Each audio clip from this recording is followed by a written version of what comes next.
we have no problem raising funds, and we have all the instrumentalities to do that. So, concerning our design and engineering of our own finances, we believe we are capable of raising necessary funds to combat terrorism and insecurity in the region. The transition must be in accordance with ECOWAS protocols and in accordance with their individual transition charters. ECOWAS has resolved to support a credible and inclusive transition in each of the three countries.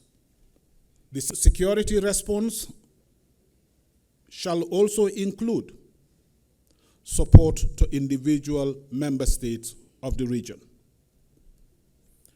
The response shall also include the use of specific arrangements, such as specific models of peace and security. Adequate resources will be provided to the region's response to peace and security.